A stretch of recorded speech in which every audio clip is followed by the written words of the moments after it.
Ei, sveiki, čia Ramūnas iš Atmerk akis ir Nikutis. Kur Nikutis? Pamajok, Nikutį, pamajok. Tak. Sveiki, Ramūnas, Atmerk akis, 5 mėnesių iššūkis. Šiandien šeštadienis, labai šilta buvo ir saulėta diena. Tai aš grįžau, buvau 2 kartus netgi Trakuose šiandien. Dabar antrą kartą važiuoju su Niku jau atgal namo. Ir noriu irgi pasidalinti tokiais keliais irgi pastebėjimais. Šiandien ypač ką atradau, pats tiesiog tokioj šiek tiek būsenoj buvau neramioj ir pradėjau kelis video klausyti, tuos, kuriuos jau seniai esu klausęs, kad tiesiog galbūt suprasčiau padėtį labiau arba kodėl tas vyksta. Ir buvo labai tokia įdomi mintis, kur galime netgi pavyzdį paimti, tai čia iš Kung Fu Panda pirmos dalies, ten kur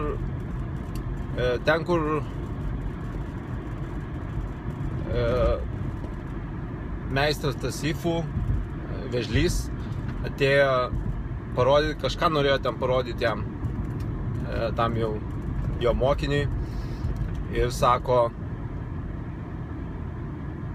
ar pandai, netgi pandai gal atrodo, sako, jeigu šitas vanduo yra, jeigu vanduo yra sudrumštas, tai tu nematai, kas atsispindi, nematai to tokio neiškraipyto vaizdo. Ir jis sako, pažiūrėk, paėmė, ten pliaukštelėjo ranka, ar ten su pagaliu per vandenį, jisai nusiramino visiškai ir tada buvo labai gražus atspindys, kur parodė tą viršų ten drakono tą raštą.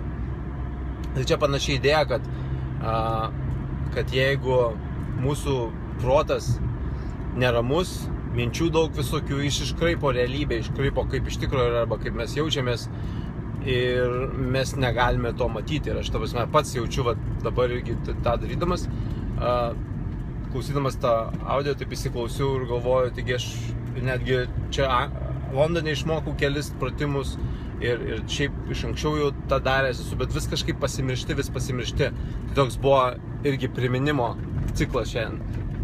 Tai toks grinai, kad tiesiog tu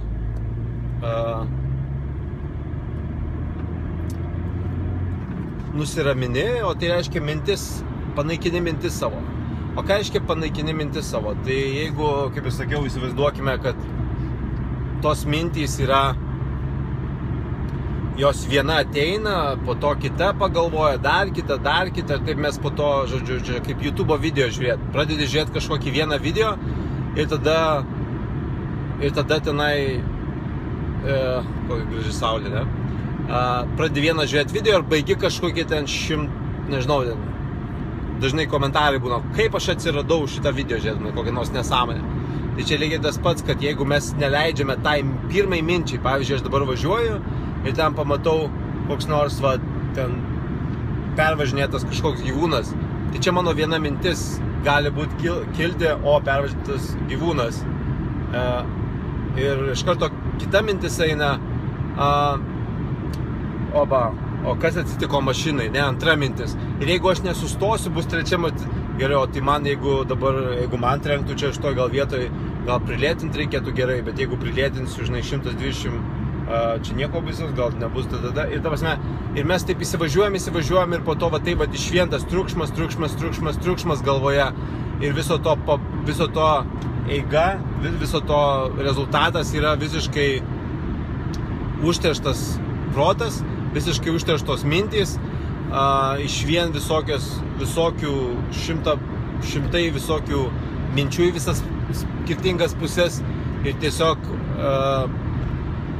dienos pabaigoje realiai nieko nebelieka, kur mes pamatytume tikrą realybę ir tikrą tikrovę.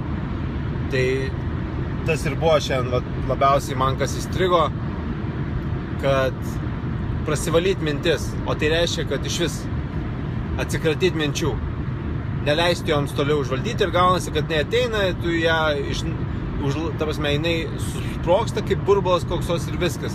Ir toliau eini. Tai čia sakau vienas toksai svarbesnių dalykų labai. Kas dar, kad aš toliau tęsiu, taip pabiškutį vis prisėdu prie to 1000 priežasčių, kodėl turėti pinigų ir kodėl uždirbti daug pinigų yra gera ir faina ir smagu. Ir vis pastebiu, kad kai prasėdu, kad ir pasirašau po 100 ar po 50, po 100, kaip koks pijokas, po 100 priežasčių arba tų benefit pasirašau, visai kitaip pradedi matyti, visai atrodo, kad lik to eini, labiau tokius sluoksnius, nuiminėjai ir daug viskas paprasčiau. Tai vėlgi, disciplina, tai yra kiekvieną dieną disciplina turėtų būti kažkokia, tai kur tu tiesiog įsipareigojęs esi savo, kaip ir 5 mėnesių iššūkį daryti, įsipareigojęs esi savo tai kiekvieną dieną padaryti pratimus, kiekvieną dieną padaryti dėl savęs, čia dėl savęs darai. Tai va didžiuliai tokie pamastymai apie tai. Ir aišku, susidėlioja, nes, pavyzdžiui, dabar aš ir tą dėl tų pinigų, sakykime, kur reikia leisti, testuoti reklamas, kur ten labai pigios reklamos. Ta prasme, irgi tiesiog, žinai, kad norėtum daryti, žinai, kad turėtum daryti, bet kažkas, kažkur vis kitur, ten užsiemi dar kažką ir taip.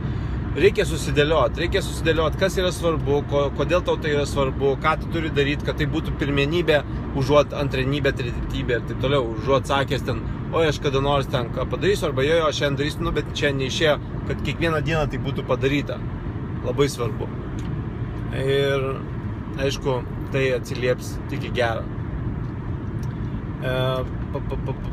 Kas dar?